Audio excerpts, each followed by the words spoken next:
Welcome back to Beyond the Postcards. When you picture Thailand, what's the first thing that pops into your head? Hmm. For a lot of people, I bet it's that sex paradise image, right? Yeah, that definitely comes up. It gets mentioned in the same breath as places like the Gambia or the Dominican Republic It sometimes. does, and that perception, well, it's certainly out there. Certain areas maybe lean into it. They do, but like those actual postcards, Yeah, they only show you a tiny, usually very glossy slice of the reality. exactly. There's just so much more going on in Thailand, so many other stories. And that's what we're doing today. We're digging deeper, going beyond those surface images of the land of smiles. Think of it as getting a look backstage. Right. And we've got a couple of really interesting sources to guide us. First, there's this PDF, Prostitution in Thailand, the Sex Worker's Perspective. Okay. Its whole aim is to kind of get past the usual headlines and understand what it's actually like for the people doing the work, especially those dealing with foreign tourists in, Bangkok, Phuket, Pattaya, Chiang Mai. Gotcha. And the second That one's called The Unseen Shadows of Thailand. It takes a broader look, you see, at stuff that doesn't make the travel ads. Like what? Well, sex tourism is in there, yeah, Yeah. but also things like human trafficking, the drug trade, scams, um, environmental problems, social inequality, kind of the less sunny side. Okay, so quite a range. Definitely. So our mission today really is to give you a more, well, complete picture, maybe some surprising angles on these less talked about parts of Thailand, drawing straight from what these sources say. Okay, let's dive in then. The whole world of sex work in Thailand. It seems really complex, especially the numbers. The estimates in that first source are just huge, aren't they? Oh, yeah. They're all over the map. It mentions figures from, like, 300,000, Which is already a lot. right, all the way up to potentially 2.8 million. Wow. Why is such a massive difference? Well, it really shows how tricky it is to actually count. Mm-hmm. The lower number, the 300,000, that's apparently a government figure. Some think it's closer to reality. And the higher ones? Often come from NGOs, maybe some anti-prostitution groups. And you have to consider different groups might have different motivations for the numbers they put out there. Makes sense. And what's really interesting is only a pretty small slice of the total number of sex workers in Thailand are actually focused on foreign tourists. See, that probably flips the script for a lot of us. We immediately think sex tourism. Exactly. Yeah. And the source points out this distinction based on a contact at the Belgian embassy, apparently, What's the distinction? between the part of the industry serving mostly Thai men and the part aimed at tourists. The source suggests you might be, unfortunately, more likely to find underage workers, often from nearby countries, in that first group. Okay. Whereas the tourist-focused side is described as, quote, reasonably clean, Yeah. mostly adults, motivated mainly by financial reasons. Reasonably clean. That's Yeah. an interesting choice of words. But the financial motivation, that seems key. It comes up again and again. It's a really strong thread in the personal stories. Like that anecdote about the young dancer in Pattaya, the one who's quite demure. Oh, yeah. Keeping her clothes on, earning less for it. Right. Her sister brought her there. She's taking it step by step. And she's from Isan, that rural northeastern region. And that Izan connection, or the North generally, is super important. Links back to economics. Back in the 60s, farming started getting mechanized. Fewer jobs, especially for women in the countryside. Exactly. So moving to the cities meant maybe factory work, often low paid. And for some, sex work became, well, an option to earn significantly more. That shift in agriculture was huge. And it wasn't always a direct path, was it? I mean, we hear about Masseuse Tutu Right. She worked on a fishing boat in Norway for 7 years. because she hated the smell of buffalo dung, apparently. Yeah. Only started doing the boom-boom massages, as the source puts it, after she hurt her leg. It shows the diverse backgrounds. And then there's Maya. The former teacher, now doing soapy massages. That's a type of massage service involving washing and making way more money. And others too, right? Accountants, golf caddies, Han and Will. Yeah. All drawn to the industry. It really highlights those economic pressures, the pull of higher earnings. And again, many from Isan or the North, which really underlines that rural-urban economic gap. The age range is also pretty wide, isn't it? For those working with tourists, like 20s up to 60s. It is. And the source notes that while laws brought in since '96 have helped reduce child prostitution, which is good, Definitely. there's still this kind of hidden issue of very young mothers, maybe 15 to 18, in the industry. So progress, but still vulnerabilities there. Sadly, yes. But look at the income gap. It's stark. Yeah. Minimum wage is around, what, 280 euros a month? Yeah, something like that. Unemployment benefit is tiny, maybe 90 euros for 6 months. Max pension, also around 280 euros. Even a starting civil servant salary is much higher, maybe 450 euros. And then you've got Maya, the ex-teacher. Pulling in 2,250 euros a month. She apparently scoffed at working for an oil company for less. That quote from her really hits hard. I like this for the moment. Not the soapy, but the money. It's blunt, isn't it? Really makes you think about the choices people face. Yeah. And Hanny in Nana Plaza sending money back home for her son and her dad who has a disability. That shows another side, right? The industry acting as this channel for money flowing from cities back to rural areas. Yep. Sort of informal redistribution. So it all leads to this big question. Yeah. What do you do about it? Penalize the clients?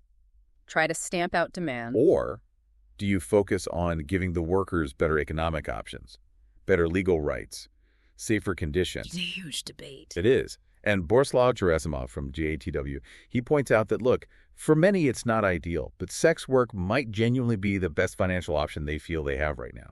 He cautions against just seeing everyone as a trafficking victim, right? Need to focus on better opportunities and making the industry safer. Exactly. And yeah, there are risks. The source mentions a freelance worker getting drunk, things like that. But it also pushes back on the idea that all the Thai workers are just powerless victims. Well, in some places, like beer bars, they seem to have some say in choosing clients. Based on looks, manners, whatever. It's not always just being picked. Interesting. And gender inequality is a big factor, too. Huge. Liz Hilton from Empower Foundation talks about this. How women carry the burden of care for elders, for kids, especially if a relationship breaks down. Which apparently comes up in like 80% of conversations with female sex workers. Yeah. Think of Masseuse Nathi, sole provider for her sick mom, her daughter studying nursing. She worked in factories, even a spa in Kazakhstan before this. But the source stresses these aren't always just pathetic tales of woe. No, definitely not. Many show real pride. They feel they've made considered choices. They're finding work using smartphones through friends. Which sounds different from how women from neighboring countries might get involved, maybe more often through brokers. That's what the source suggests, yeah. More reliance on third parties for non-Thais. And the workplaces themselves vary a lot, too. Totally. You've got the go-go bars, loud, dancing, drinking. High energy. Then beer bars, more relaxed, maybe chatting, playing pool before anything happens. And then freelance, like in Beer Garden, more discreet. Brim's breakdown of earnings in a beer bar was fascinating. Half the drink price, a fee to the bar if she leaves with someone, then her own negotiation. Yeah, half the drink, 20 euros for the bar, 60 for her for a short time. Gives you a concrete idea. And different skills needed, right? A go-go takes endurance, body language. While massage is obviously physically demanding in another way. So what are they looking for in a job, basically? Safety, staying anonymous if possible, good money, and clients they feel okay with. Those are the key things. Okay, so I've got the motivations, the different types of work. But here's the kicker you mentioned. Selling sex is actually illegal in Thailand. Yep. Seems weird given how visible it is in places, doesn't it? It really does. A bit of a paradox. Before 1996, the penalties were tougher jail time, this re-education thing. Now, technically, it could be a month in jail, but mostly it's just a fine, around 1,000 baht. But Liz Hilton from Empower, she pushes back hard on the idea that it's tolerated. Yeah, she says tolerating would mean leaving them alone. She calls it more like hella. The authorities are flexible, but they'll crack down whenever it suits them. And they do crack down. Apparently around 5,000 arrests and fines a year, which means a criminal record under the Prostitution Act. And it seems random massage places 1 week, a go-go bars the next. That sounds like a recipe for problems. Definitely. The illegality opens the door to bribery, police corruption. They don't even need a warrant for raids. And get this, just having condoms can be used as proof you're working. Seriously. That's what the source says. Foreign workers might face deportation or re-education. Local workers can even be held as witnesses in trafficking cases against others. And the absolute worst part, being criminalized makes it almost impossible to get help if something bad happens. Exactly. If you face wage theft, violence, even rape, reporting it is incredibly difficult. Hilton points out the police might just dismiss it because of your job. That's awful. And the general working conditions aren't great either. Often not.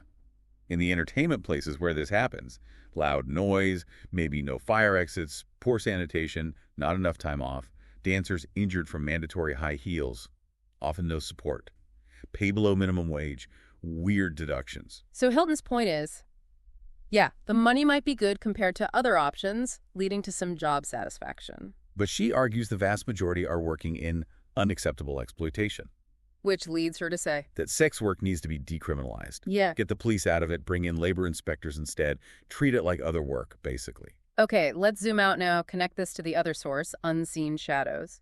How does the sex work issue fit into that broader picture? Well, it links directly to their points on sex tourism and human trafficking. Remember, the first source called the tourist sector reasonably clean, but Unseen Shadows emphasizes that human trafficking is still a very serious problem, especially with vulnerable women and kids, maybe lured from rural areas or other countries. The illegality we just talked about probably makes that exploitation easier, unfortunately. And that source also stresses the demand-driven nature, putting some responsibility back on tourists to be aware. Absolutely. And Unseen Shadows brings up other things too, like the drug trade Thailand's near the Golden Triangle, so it's a big issue. And the penalties for tourists caught with drugs are incredibly harsh. Something travelers really need to know. For sure. Then there are the scams targeting tourists, tuk-tuks, gems, jet skis, you name it. Plus exploitation of local workers in other sectors. It's another layer of the unseen. And the environment. Over-tourism is a big theme there, too. Yeah, huge pressure, plastic waste, forests being cut down, coral reefs damaged. Mass tourism takes a toll. Remember Maya Bay closing? The beach from that movie. The beach, yeah. They had to close it to let it recover. Exactly. A very visible example. And finally, Unseen Shadows touches on social gaps. Right. The vibe between cities and rural areas, the situation for ethnic minorities or stateless people, animal welfare issues, the complex political background. It just paints a much more, well, complicated picture than just beaches and temples. So wrapping this all up, wow. We've definitely gone beyond the postcards today.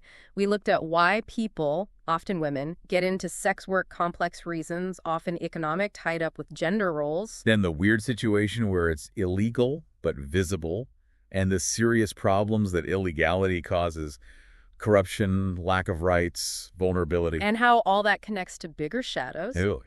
Trafficking, drugs, scams, environmental damage, social divides. Yeah, the goal was really to give you that more layered view, true to our Beyond the Postcards idea, just to get you thinking a bit more critically about what you might see or hear. It's about understanding that Thailand, like anywhere, is way more complex than the simple images suggest. Exactly, developing a more nuanced, maybe more responsible perspective. Which brings us to a final thought for you to chew on. Given everything we've discussed, the economic drivers, the risks, the illegality, what would a truly ethical and effective way to support these individuals and communities actually look like? Or maybe put another way, what does traveling responsibly, engaging ethically with a place like Thailand, really mean once you're aware of these often hidden realities?